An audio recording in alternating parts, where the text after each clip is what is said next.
Hello friends.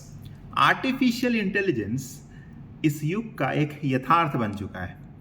अगर आप अपने बिजनेस को, अपने एंटरप्राइज को या फिर अपने डे टू डे लाइफ में भी कुछ बेटरमेंट, कुछ टेक्नोलॉजिकल यूज़ कर रहे हो, तो विदाउट एआई अगर आप इसको करने का सोच रहे हो तो एक बार आपको रीथिंक करना पड़ेगा। आज इस टेक्निकल युग में किसी भी प्रॉब्लम को सॉल्व करने के लिए एआई एक एफिशिएंट टूल की तरह काम कर रहा है। बट इसका एक दूसरा पहलू भी है।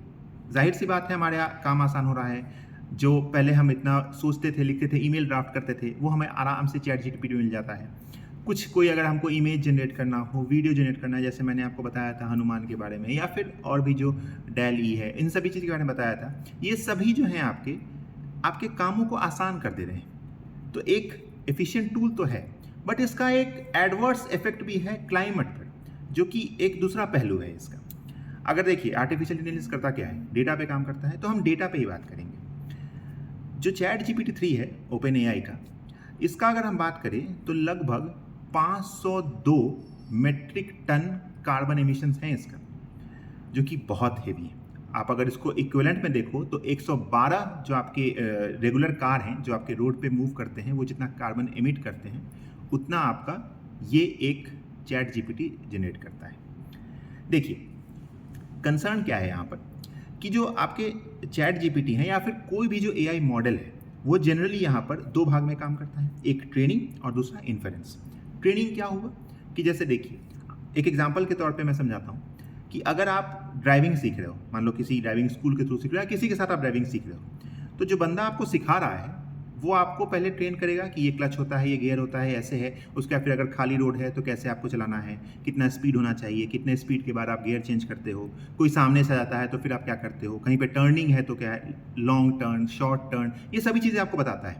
उसके बाद आपका क्या रिस्पॉन्स होता है उस पर, कोई सामने से आ गया अचानक से, फिर आप क्या रिस्पॉन्स करते हो, ये सभी ट्रेनिंग का पार्ट है। लेकिन ये कब तक चलता है? 10 दिन, 15 दिन, जब तक वो आपको सिखा रहा है, आपका ट्रेनिंग चल रहा है। उसके बाद क्या होगा? जब आप खुद का व्हीकल लेके रोड पर निकलोगे, तब एक्चुअल आपका टेस्ट होगा। तो वैसे ही जितने भी एआई मॉडल्स हैं, इसमें क्या होता है, ये पहले ट्रेनिंग में जाते हैं। आप एक large amount of data set के थ्रू इसको मतलब ट्रेन करते हैं, अलग अलग सिनारियो में क्या सिनारियो हो सकता है, फिर आपका क्या रिस्पॉन्स होगा, सिस्टम का क्या रिस्पॉन्स होगा, इन सभी डेटा के साथ इसको ट्रेन किया जाता है। उसके बाद जब एक्चुअल कंडीशंस आती हैं, तब वो कहलाता है इन्फेरेंस। तो दो पार्ट हो गया, ट्रेनिंग और इन्फेरेंस। अब देखिए, जितने भी एआई टूल्स हैं हमारे, उसको रिगरस यूज़ किया जा रहा है। और जनरली होता क्या है कि जब से चैट जीपीटी आया है, तब से लोग चैट जीपीटी में ही ज़्यादातर सर्च करते हैं, गूगल सर्च को मिनिमाइज करने लगे हैं। और अगर डेटा की बात करें तो एक बार जब आप किसी टर्म को, किसी सेंटेंस को, किसी क्वेरी को आप गूगल सर्च में सर्च करते हो और चैट जीपीटी के जो आपका विंडो है उसमें आप सर्च करते हो, तो 100 गुना ज़्यादा एनर्जी कंजम्पशन होता है चैट जीपीटी के द्वारा या फिर किसी भी एआई टूल के द्वारा। तो देखिए, क्यों ऐसा होता है ये बताता हूँ।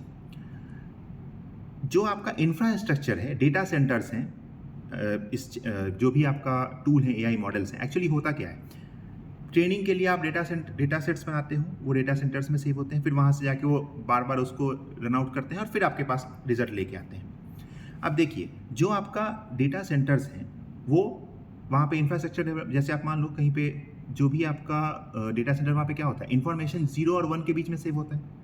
जो भी आपका एआई मॉडल रन करता है वो क्या होता है, इलेक्ट्रॉनिक्स में होता है। अब 0 से 1 या फिर 1 से 0 में जो ट्रांजिशन होता है, इसमें एक small amount of electricity consume होता है और थोड़ा सा हीट जनरेट होता है।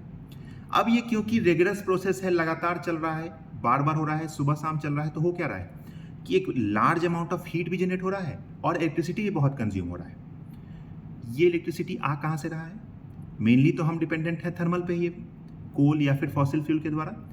रिन्यूएबल पर एक स्मॉल अमाउंट ऑफ हमारा पोर्शन है, तो मेनली कार्बन एमिशन हो रहा है उसके कारण। अगर आप देखो, कूलिंग में आप कहीं पे भी किसी सर्वर के पास जाते हो या फिर सर्वर रूम होता है कहीं पे भी, किसी ऑफिस में या फिर कहीं पे जाते हो, तो वहाँ पर जनरली हमेशा एसी चलते रहता है 24 आवर्स। क्यों?